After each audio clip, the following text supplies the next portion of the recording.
ሀና ከወይዘሮ ሜላት ቢሮ ማንን ይዛ መጣ ነው? ወይዘሮ ሜላትስ ምን አስደነገጣት? የወይዘሮ ሜላት ፈተና መጨመሩና እየበዛ መሄዱስ የሷ ስህተት ነው ወይስ ደግሞ እንደዚሁ መሆን ስላለበት ነው? ወይዘሮ ሜላት አሁን ባለችበት ሁኔታ በጣም ትልቅ ችግር ውስጥ ነው የገባችው። ደስ የሚለው ነገር ያው በጎን በኩል አጋዥም ቢኖራት ነገር ግን አሁን ከሉሊት ጋር የገባችበት ግብግብ በቀላሉ የምትፋተት አይመስለኝም። ትንሽ የስህተት ነው የምትፈልገው። አሁን ቢሮ ቁጭ ብለሽ እየሰራሽ እደሬ ያለቻትን ስራ አቶ ታደሰ ባይሰራላት ኑሮ ቀጥታ ከስራ ልታስወጣት ነበር። ግን እኔ አንድ ነገር ያልገባኝ ነገር አለ። ያቶ መዘክርን ቦታ ተክታ ነው እየሰራች ያለችው አይደለ? አሁን ሉሊት ወይዘሮ ሜላትን ውጭ ብትላት አቶ መዘክር ካልፈቀደ ከዛ ስራ ቦታ መውጣት ትችላለች ወይ? እስኪ የእናንተን ሀሳብ አስተያየት እንድታካፍሉኝ እፈልጋለሁ ውድ ቤተሰቦቼ። ሰላም ጤና ይስጥልኝ። የተከበራችሁና የተወደዳችሁ የቻናሌ ተከታዮች በያላችሁበት ሰላማችሁ በዝዝት ትርፍርፍ ይበልልኝ። ለዚህ ቻናል አዲስ ከሆናችሁ ሰብስክራይብ አድርጋችሁ የደወል ምልክቷን በመጫን ቤተሰብ ሆኑ። ነባር ቤተሰቦችም አዲሶችም የላይክ ምልክቷን ጫን እያደረጋችሁ ሀሳብ አስተያየትም ካላችሁ እንድታካፍሉኝ እስከ ቪዲዮ ፍጻሜ ድረስ አብራችሁኝ ቆዩ። እንግዲህ ወርቁን የሰረቀውም እነ ተምቹም ቢሆን አውቀውታል። ይዘውት ነበር ሊለቁት ማለት ያው አመልጧቸዋል። ግን በዚህ መካከል ማን እንዳሳዘነኝ ታውቃላችሁ? ይሄ አጭሩ ልጅ ያመቱ ይኮረኩመዋል። ከዚህም አልሆነ ከነዛም አልሆነ እና ለመናገር በጣም ነው ያሳዘነኝ ማለት ነው። ከዛም ሲሆን ኩርኩም አለበት፣ ከዚህኛውም ሲሆን ኩርኩም አለበት። ከማጋ መሆን አለበት። ሁለቱንም ጀማ ይፈራቸዋል። ምክንያቱም አቅም የለውም እና በመካከል ግን እሱ ነው እየተጎዳ ያለው። ለማንኛውም በጣም አሳዝኖኛል። ወደ ሌላ ሳመራ አቶ ኖላዊ እየሰራበት ያለው ድርጅት ምን እየተሰራበት ነው የሚለው አሁንም ቢሆን ውዝግብን የፈጠረ ነገር ነው። አቶ ኖላዊ ከዛ ስራ መውጣት አለበት ወይስ የለበትም?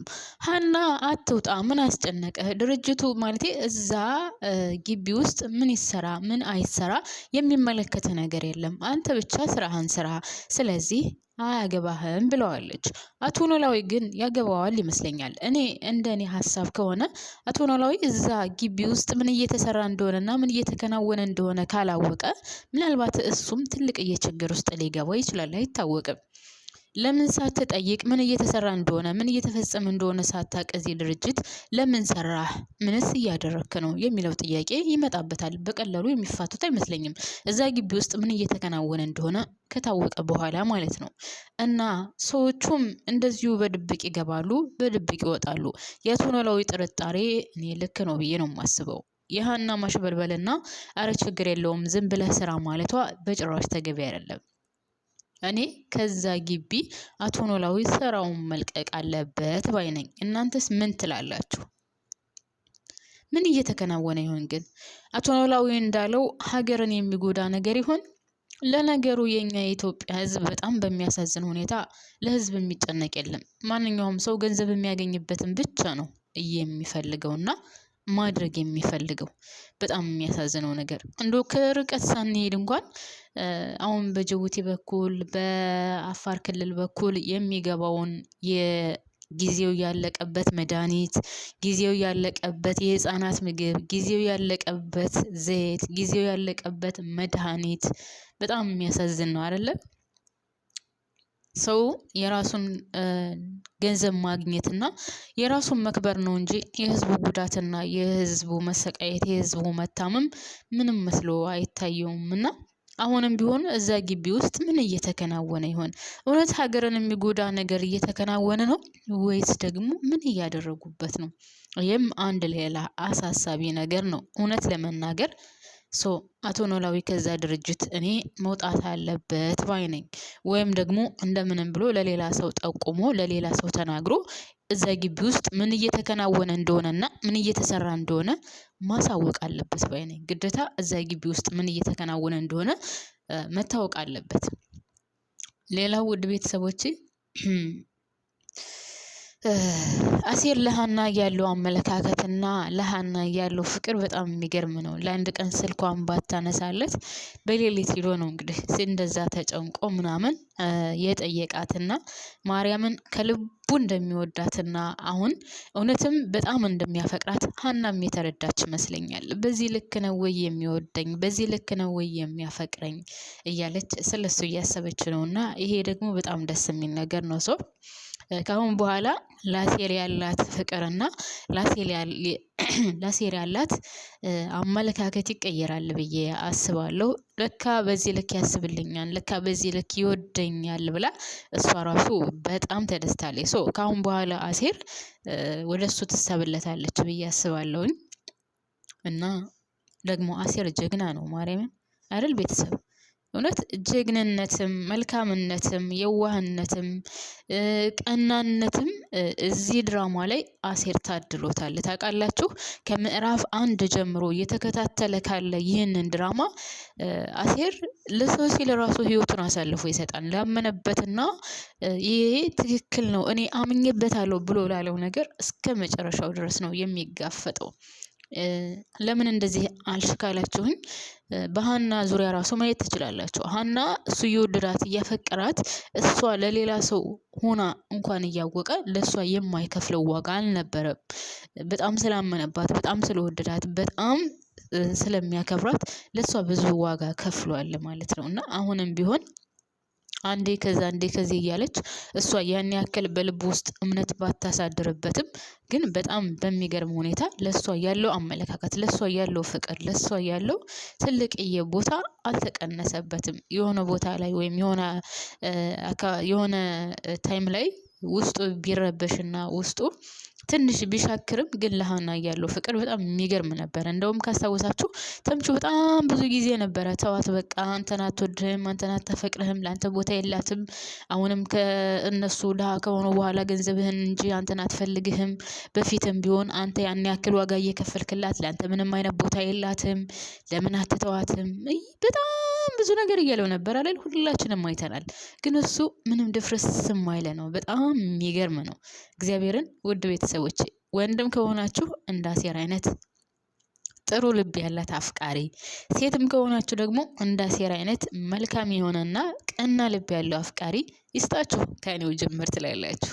ለማንኛውም አሴር እኔ ተመችተኛል። ከመጀመሪያም ጀምሮ አሴርና ሰላምዬን እኔ በጣም ነው የምወዳቸው፣ ይመቹኛል። በቃ የአሴር መልካምነት ሳየው በጣም የሚገርም ነው። ካስታወሳችሁ የአቶ ኖላዊ በሽታ ወይም አቶ ኖላዊ ታሞ እያለ ገንዘብ አጥተው በጣም ተቸግረው ነበር እና ኩላሊቱን እስከ መሸጥ ድረስ ያሰበ ልጅ ነበረ።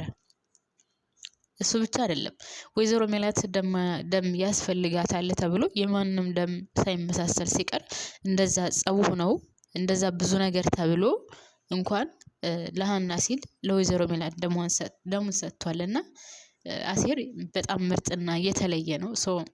ከአሁን በኋላም ከሀና ጋር ተጋብታችሁ ጥሩ ህይወት መስረታችሁ ልጆች ወልዳችሁ ቤትክ ልጅ በልጅ ሆኖልክ እንደገና ደግሞ ሀብታም ሆናችሁ የሆነ ደልቀቅ ያለ ኑሮ እንድትኖር እፈልጋለሁ። እኔ ለአሴር የምመኝለት ይሄ ነው። እውነት ከመልካምነቱ ከየዋህነቱ ለሰው ከራሱ ይልቅ ለሰው የሚያስበው ከራሱ ይልቅ ለሰው እንዲሆንለት የሚፈልገው ነገር በጣም የሚገርም ነው። ገንዘብ ሳይኖረው በጉልበቱ ገንዘብ እያለው ደግሞ በጉልበቱም በገንዘቡም የሚያደርገውን ነገር ስታዩ በስማ እውነትም እንደው ድራማ ነው። እርግጠኛ ነኝ በትክክለኛ ህይወት እንደዚህ አይነት ሰው አለ ብዬ አላስብም። ለማንኛውም እኔ አሴር አድናቂህ ነኝ። ይመችህ ብያለሁ። ተመችተኛል አሴር በጣም ማኛ ሰው ነህ እውነት ለመናገር። ሌላው የድንብላል ወንድም እንግዲህ እስከዛሬ ድረስ ሁሉንም ነገር አፍኖ ለብቻው ይዞት ነበር። ነገር ግን አሁን ማን ወርቁን እንደሰረቀው ያው እነ ተምቹም አውቀዋል፣ እሱም አውቋል። እናም ያው ብቻውን ይጋፈጣል የሚለው ነገር ካሁን በኋላ ለአሴር ተጥሏል። አሴር ያስመልሰዋል ብዬ አስባለሁኝ። ስለዚህ በጣም ደስ ይላል ማለት ነው።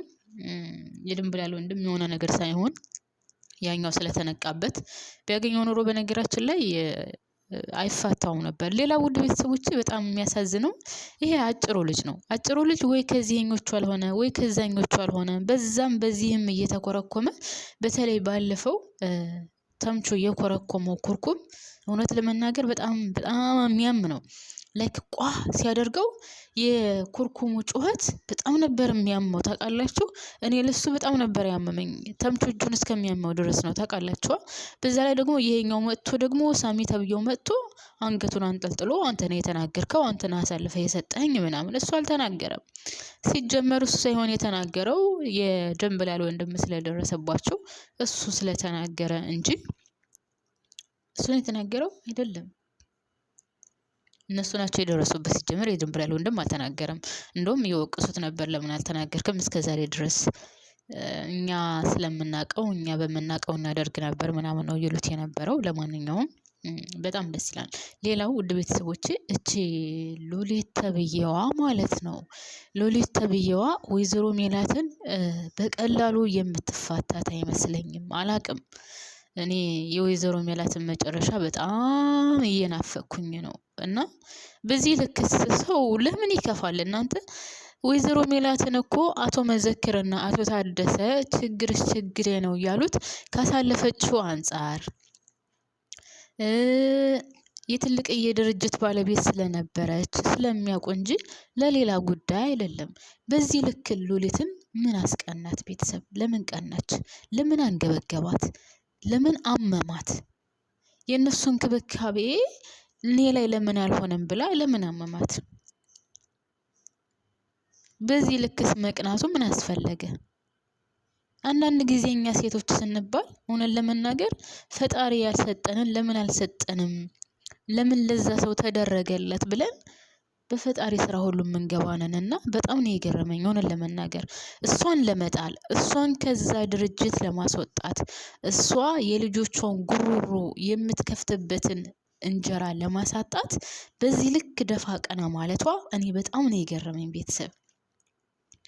ለምን በዚህ ልክ ክፉ እንሆናለን? ወይዘሮ ሜላት ገንዘብ ያላት ሴት ብትሆን ኑሮ ልጆቿን በሌላ ነገር የምታስተዳድር ቢሆን ኑሮ እንኳን እንደዚህ ብጠምዳት ችግር የለውም።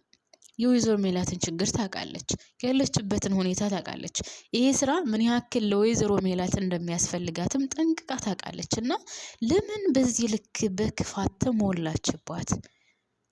የፈለገ ነገር እነሱ ቢንከባከቧት እነሱ ችግርሽ ችግሬ ነው ብለው ካጠገቧ ቢቆሙም እንኳን ምን በዚህ ልክ አንጨረጨራት? ቤተሰብ ለምን እንደዚህ ሆነች? ለምን ከፋችባት? እውነት የወይዘሮ ሜላትን ቦታ ብታስለቀቃትና ወይዘሮ ሜላት ከዛ ስራ ብትወጣ እንኳን እውነት አቶ መዘክርና አቶ ታደሰ እሷን የሚንከባከቡት ይመስላታል እንዴ? እንደውም እኮ የባስ ነው የሚጠሏት። በነገራችን ላይ የባስ እንድጠሏትና የባስ በሷ ማለቴ በነሱ ልብ ወይም በነሱ ውስጥ የነበራትን ቦታ እያጣች ነው የምትመጣው ማለት ነው። አቶ ታደሰ ራሱ ምን ያክል እንደታዘባትና ምን ያክል ትልቅ የምቀኝነት ክፋት እንዳለባት ጠንቅቆ አውቋል ማለት ነው። በጣም ነው የገረመኝ ሰው ክፋቱ። ሰው በሰው ላይ ቀጥታ መፍረድ ይወዳል ታውቃላችሁ ቤተሰብ።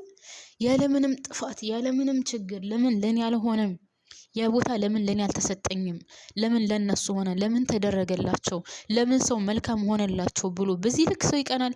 ፈጣሪ ለሁላችንም እኮ እድላችንን ጽፎልናል። በቃ ለኛ የሆነው ህይወት ተደርጎልናል፣ ተሰጥቶናል። በቃ የጻፈልን እንደዛ ነው። ለምን አናምንም በራሳችን ህይወት?